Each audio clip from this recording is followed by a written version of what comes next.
that the Ghana Armed Forces is the axis on which history and politics of Ghana rotate. I quote again, the Ghana Armed Forces is the axis on which history and politics in Ghana rotate. As we are about to celebrate our 54th independence anniversary, we have to remember those who laid down their lives for this dear nation called Ghana. Anybody looking at the flag of Ghana will see a red color. They always say it is the blood of those who shed their lives. Who were they? Nobody tells about them. They are Sergeant Ajeti, Corporal Atipo, and Private Odato Lamti. They were going to sign a petition to the governor of the Gold Coast at that time when they were shot at the Christian Ball Crossroad on 28th of February 1948. At that time, Sergeant Ajeti was blowing the bugle, and the sound from his bugle was re-echoed throughout the whole of Africa, that by 1965, 53 African countries had obtained their independence. It's good. A nation without knowledge of its history is like a tree without roots. A nation that does not honor its heroes is not worth dying for. How do we relate our history in this regard to our current situation? What is the role of the armed forces in today's Ghana? Good. The armed forces is always receiving bad press. The good things done by the armed forces are not captured. If you read our dailies every day, it is condemnation of the armed forces. But our independence movement was actually started by the armed forces. And we want these things to be corrected and the history books rewritten to acknowledge that the predecessor of the present-day armed forces, that is the ex-servicemen, they started our independence movement. These men, including the three mentioned, that is Sergeant Ajeti, Private Atipo, and Corporal Atipo and Private Odato Lamte, they served in the Burma campaigns from 1943 to 1945. They saw action in the Caledon Valley in Burma, one of the most inhospitable terrain on earth, infested with diseases, a place where the Indian army, the Burmese army, and the British army couldn't operate. The 81 and 82nd West African divisions, where they were deployed, they were supplied by air. There were no roads. They used their bare hands with cutlasses and machetes to construct roads. They constructed airstrips where supplies were dropped to them. This did not occur in areas where we have the Burmese army, the Indian army, and then the British army. Now, after the war, Burma was granted its independence in 1947. So also was Mahatma Gandhi's India, and then Muhammad Ali Jinnah's Pakistan. But the men from the Royal West African Frontier Force, Gold Coast Brigade, who went to liberate these people, were not granted their independence. And moreover, there were a lot of grievances at that time that they were facing. Hence, they decided to go and petition the governor to address their grievances. Please note that after the war, the British officers who served in the war and the men, they were given juicy appointments. General Slim, who commanded the 14th Army in Burma, from the beginning was made commandant of the Imperial College in London. From there, he was made chairman of the Committee of Imperial General Staff. That is the equivalent of the Chief of Defense Staff in the UK. And after that, he became Governor General of Australia. Not only him, a lot of them, like Montgomery of Alamein, they were given juicy appointments. But let's come to our personnel from the Gold Coast. They had nothing, hence the need for the petition. Would you say that the things that these three servicemen petitioned for have all been met, granted? Good. The ex-servicemen, when they returned home, they went there into Burma as a brigade of over 5,000 men. Then at the end of the war, they decided to demobilize them. And they were not given any war bonuses. Most of them returned home as paupers. So they tried to petition the governor. Now, among the points that they sent to the governor were the recognition of the ex-servicemen union. That was one. And then a unity between the ex-servicemen union and the Ghana Legion. Ghana Legion was formed by the British colonial administration among the ex-servicemen, and they were highly politicized and served by the British. And they were not championing the cause of the ordinary soldiers. Hence the formation of the ex-servicemen union. They want the ex-servicemen union to be recognized. That was one. And there should be a unity between the ex-servicemen union on one hand and the Ghana Legion on the other hand. The third demand was the Africanization of the Royal West African Frontier Force. Actually, this issue led to the establishment of Royal Officers Special Training School at Tishi, which came out officers like General Kotoka, General Ankara, General Gowon, General Murtala Muhammad. When you come back home, let me talk about General Erskine, General Afrifa, General Okran, and so on. And it is this Royal Officers Special Training School which later metamorphosed into Ghana Military Academy, Nigerian Defense Academy, and then Sierra Leone Defense Academy. Their next point was that effort should be made by the colonial administration to employ some of the ex-servicemen into government organizations. It will interest you to know that as that thing was not done, when it was done in the UK, in Canada, in the United States, and all over Europe, in West Africa, nothing of that sort was done. In my own hometown, about 5 personnel went. They came home and died just like that, out of poverty. People asked them after, what did you bring from the war? They didn't receive anything. And as I'm talking to you now, if you go to the Veterans Association of Ghana, there are a lot of my officers and men from the revolutionary days. A lot of them went home. And as at now, there are soldiers who have retired below the age of 50, a lot of them. And this is an appeal to the government to reintegrate them into some of the government organizations. They are very, very useful. They should look at them. Their next point, number 5, was the payment of the war bonuses.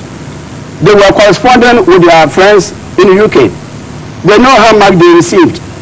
Then when the colonial government decided to pay them, they were paying them about 1/3 the rate which was paid to their fellow counterparts. It will interest you to know that when they were fighting the Burma campaigns, there were 50 to 60 Europeans per battalion. This was intentionally made by the colonial government to stifle the initiative of the Africans.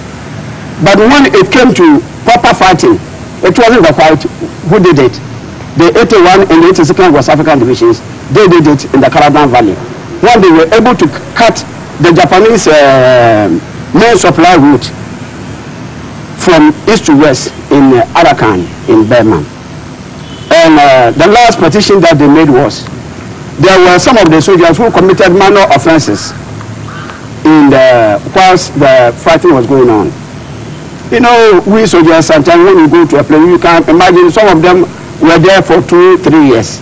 Some of them committed minor offenses, and when they came home, they were still in prison.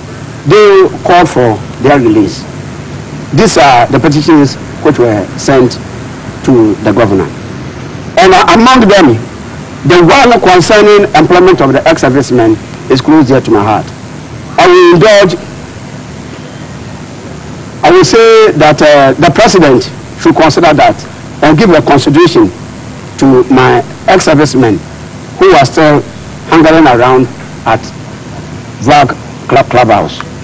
Now, considering everything that you've shared with me, I find it really interesting that as civilians, we have a certain perception of the military. I can see here that the army, the Ghanaian army, are great at both international and local peacekeeping. You keep peace up north, you maintain peace in the Middle East, and you're doing a really good job.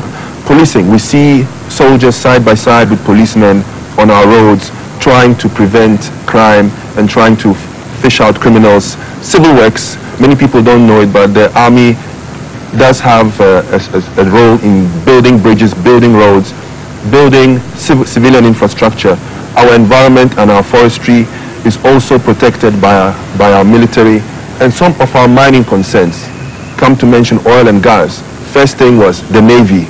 They should protect us. Why is it that we don't have a closer rapport, a better appreciation of our men in uniform? Could it be because of the role that the military played in successive coups and the government that they established in our history? As I said from the beginning, we are always receiving bad press. But why? They are always highlighting on the bad side of the military, forgetting about the good side. Let me start with our independent movement. No politician shed his blood. And yet we don't see any of these names on our currency. We don't see roads and parks and monuments and big circles and buildings named after them. How come? Yes, Kwame Nkrumah, a mausoleum has been erected on his behalf. The big six, they are on our currencies. What do we have for Odate Lamte? What do we have for Ajete? What do we have for this Corporal Atipo? Nothing, because they were military personnel. Actually, no politician shed his life, shed his blood for this nation. If you open our flag, the red color there, it is the blood of Sergeant Ajete, Corporal Atipo, and Private Odate Lamte. These three personalities shed their lives for Ghana. Do you think that the politicians at that time, Kwame Nkrumah and Dr. Dankwa, were then assaulted upon when the 28th February incident occurred? But Lieutenant Colonel, do you think that these three men, Sergeant Ajete, Corporal Atipo, and Private Odate Lamte, knew that they were laying their lives on the line when they embarked on a civil demonstration? They knew. For example, Ajete, like this, served in the First World War. He was part of the personnel who captured the German Communication Center at Kamina in 1914. He was part of the Gold Coast Regiment who fought and seized Deepwater Harbor at Douala in 1916. He was part of the Gold Coast Regiment who took part in the East African campaigns, in the Battle of Narugombe 1916, in the Battle of Middle Action in 1916. He was also part of the Battle of the Nickelodeon Mission, also in 1916. And he was part of the Gold Coast Regiment who chased the Germans under Paul von Lettow-Weber from Tanzania, present-day Tanzania, to northern Mozambique, from there to Malawi, and then to DR Congo.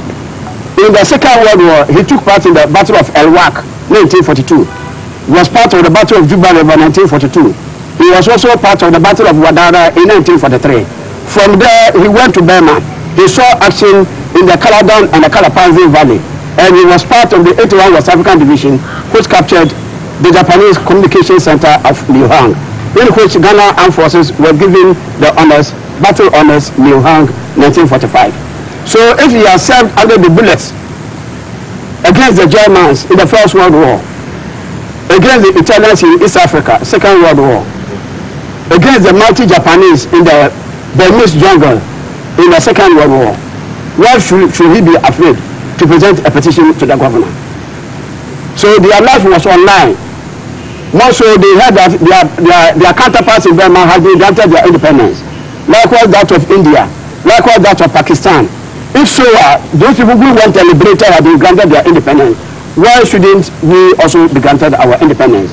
So the independent movement, actually, the politicians rode on the back of these personalities into victory to achieve their name without mentioning them. Apart from the day that we were granted our independence, that our first president, may he rest in peace, Dr. Kwame Nkrumah, mentioned the ex-servicemen. Whenever it is time for independence, you will hear about these three personalities. Mr. President, let us remember them. Let us erect monuments in their honor. Sir, Sergeant Ajete, Corporal Atipo, and Private Odate Lamte, they are crying in their graves. Let us honor them, and let the history books be written that the red color in our flag is the blood of these three gallant men. Let us remember them. It is the sound of the bugle from Sergeant Ajete, which was reverberated throughout the entire continent of Africa, and that led to our independence. Let us recognize them as such. and this big effort of the Ghana Armed Forces and by extension the ex-servicemen. Thank you very much. Lieutenant Colonel James Hagan is the Chief Operating Officer of the Southern Command in the Ghana Armed Forces, the Ghana Army. He's the Chief of the Anamabu in Sanfo and Nufahini of the Anumabu traditional area, and he's been sharing some historical facts, some details, and also some current thoughts with me and with you. And I think some of you agree. The moral is that the army deserves more privileges in the world because they have worked hard for us. Indeed, they lay down their lives for our safety, and that is the greatest sacrifice that any friend can make for another. And what should we do? According to this anonymous quotation, we should treat friends as if they were what they ought to be. We should treat our friends in the way that we hope that they actually would be. We should treat them now the way we hope that they would be, and thus we will help them to become what they are capable of being. Lieutenant Colonel James Hagan, it's been a very educational and very instructive dialogue. Thank you very much for coming, sir. Thank you, too. All the best.